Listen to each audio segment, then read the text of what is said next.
The documentary you're about to see presents possible, but not all solutions to the Cascade Bigfoot Blood Mystery. The findings of the remote viewers and intuitive are subject to interpretations that may be different than those of the producer. While recreating the events that transpired, some events have been dramatized. Likewise, the use of high-tech graphics and expensive special effects have been used to bring the findings of 3 people separated by a continent to a cohesive interpretation of the events surrounding the Cascade Bigfoot Blood Mystery.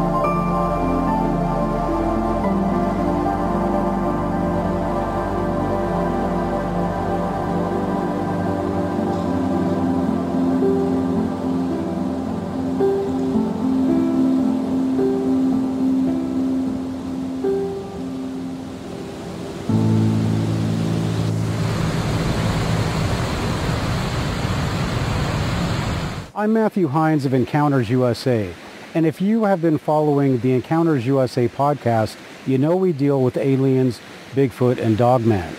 Unlike a lot of podcasts who sit in a studio, I actually go out and do Bigfoot investigations of my own. And it was during a Bigfoot investigation in the Cascades just 2 years ago that I came upon the Cascade Bigfoot Blood Mystery. While Igor Burtsev and I were camping out in the Cascade Mountains doing Bigfoot calls on a lake, we were gifted a patch of blood in our tent the very last morning of our camp out. Now the fact is, blood does not just mysteriously show up out of nowhere, especially when people are standing, eating, doing their thing right next to the tent. A tent that makes a lot of noise getting in and out of. So if you've seen Cascade Bigfoot Blood Mystery, you know that initiated a 2-year search for answers as to where that blood came from. I think you're going to be surprised because in a few minutes you're going to start to see some explanations about why you can't find Bigfoot, why you can't take a normal picture of Bigfoot. What is the connection between Bigfoot and aliens? Why is there no evidence of Bigfoot? And finally, and probably most important, we're going to answer the question of what possibly could Bigfoot be. So, we're going to use some not so conventional methods to look for our answers, while we're also going to use some conventional methods. Buckle in and enjoy the ride.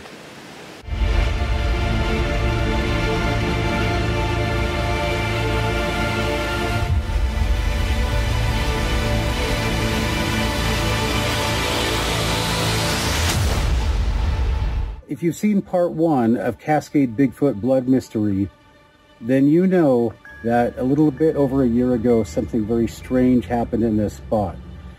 Like many people who have encountered Bigfoot or UFOs or some strange phenomenon that they can't explain, I too have experienced something that I can't explain. There are a number of things that happened a little over a year ago I am just so intrigued with that I had to return. And so will the blood show up?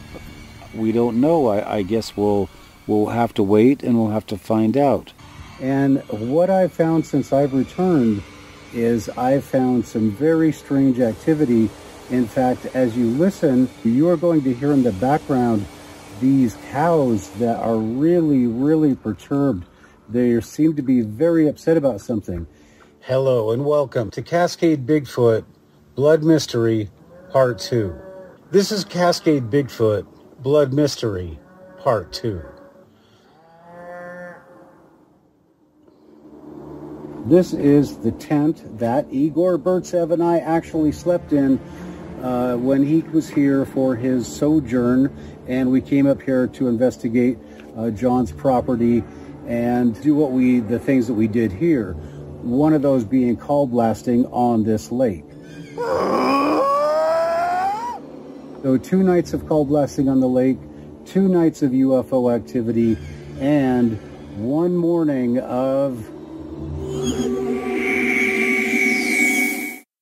I got here, and there were a number of things that I wanted to do, and as I said before, I just wanted to recreate. I wanted to recreate the very conditions that were here when we were here before, but unfortunately Igor is not here and John is not here, so we don't have those conditions to recreate exactly. However, the tent, the truck, the boat, the Bigfoot calls, everything, all exactly the same. So I have December 12th, 2:07 a.m. So okay, I've got that one. That's the one I have. Okay, so I'm ready to continue with what you did there. Great. You had stone color, recalcitrant, life recreation, Recreation, yes. Recreation. Mm-hmm. Vantage point, natural architecture. Yes, okay. And earth tones, yes. Could be dangerous.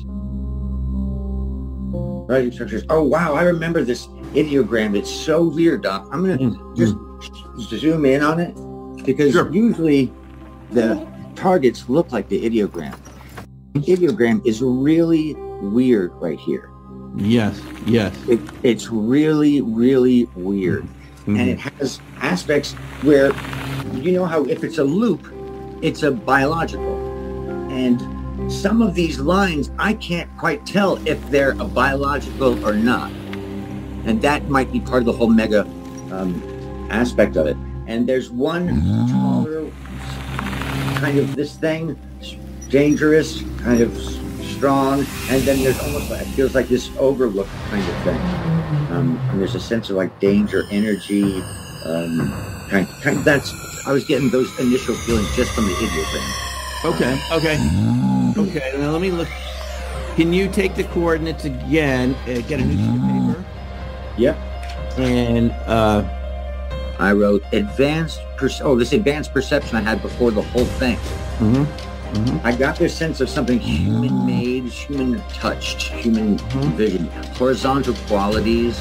A technology makes this possible. I'm seeing machines and engines. A larger meta-structure is part of this thing. There's a temporality to it. I'm seeing green to the left, a blue sky, center line. I'm getting a center line, what do you call that? Symmetry, white intrusions. It's been created, this is the weird one. It's been created by a set of 2 that is one of many.